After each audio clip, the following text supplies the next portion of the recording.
L'indicateur. Par le missionnaire Ewald Frank.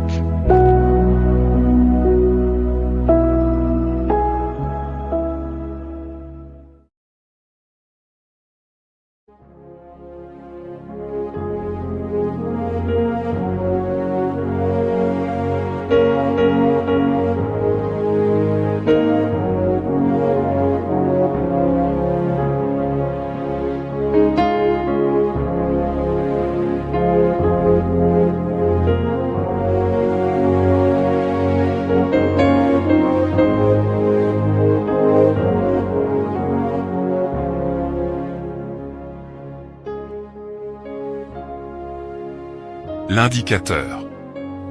Par le missionnaire Ewald Frank. Un nouveau commencement. C'est par Luther que se fit en son temps une percée décisive de la parole de Dieu. Ce fut alors un nouveau commencement, il publia le message de la justification par la foi en Christ. Beaucoup de précurseurs combattants pour la foi, y compris Jean Hus, moururent en martyrs. Dès lors, cela ne s'arrêta plus, le royaume de Dieu se fraya un chemin avec puissance, et la Bible fut traduite en de nombreuses langues. De plus en plus, la parole de Dieu manifesta sa séparation d'avec les credos et les traditions humaines. Le monde entier fut embrasé par un feu divin et des prédicateurs du réveil parcoururent le monde. Des contrées entières furent saisies par la grâce et par l'Esprit de Dieu. Une visitation divine avait commencé. Après les jours de la Réformation suivirent d'autres réveils spirituels qui allèrent en s'approfondissant, mais toujours en dehors des églises organisées. C'est de là que sortirent les communautés protestantes les plus connues, parmi lesquelles nous comptons les méthodistes, les baptistes, les ménonites, l'armée du salut ou en un mot tous ceux qui prêchèrent l'évangile de Jésus-Christ pour le salut des âmes, y compris le mouvement de Pentecôte, lequel fut appelé de ce nom parce qu'au milieu d'eux les dons de l'Esprit étaient manifestés comme lors de la Pentecôte originelle.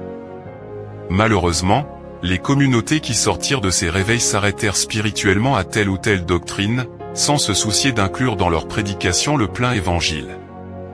C'est de là que viennent les différentes empreintes dans la foi du christianisme. Cependant, le sens et le but de la Réformation ne peuvent trouver leur pleine réalisation que lorsque l'Église du Seigneur est ramenée à la position du commencement. Ou bien nous croyons et enseignons comme le faisaient les apôtres, ou alors nous croyons et enseignons faussement. L'ordre de mission de Jésus, aller dans tout le monde, et prêcher l'Évangile à toute la création. Celui qui aura cru et qui aura été baptisé sera sauvé, et celui qui n'aura pas cru sera condamné. Et ce sont ici les signes qui accompagneront ceux qui auront cru, en mon nom ils chasseront les démons, ils parleront de nouvelles langues, ils prendront des serpents, et quand ils auront bu quelque chose de mortel, cela ne leur nuira point, ils imposeront les mains aux infirmes, et ceux-ci se porteront bien. Marc 16, du verset 15 au verset 18, ne parvient que très rarement à produire son plein effet. Dans tous les milieux chrétiens, la vie spirituelle a subi une stagnation de laquelle nous devons sortir. On entend parler d'écuménisme, de mouvements charismatiques, de divers courants qui s'enflamment comme un feu de paille et s'éteignent en peu de temps. Nous sommes parvenus au point où nous devons bien prendre garde à ce que Dieu fait maintenant selon sa parole. La fin de l'Église du Nouveau Testament doit être semblable à son commencement. Il faut que se fasse à nouveau ce qui se fit en ce temps-là, le même enseignement et la même pratique de ces choses doivent être rétablis, Jésus-Christ, lequel il faut que le ciel reçoive jusqu'au temps du rétablissement de toutes choses dont Dieu a parlé par la bouche de ses saints prophètes de tout temps, Actes chapitre 3, versets 20 à 21.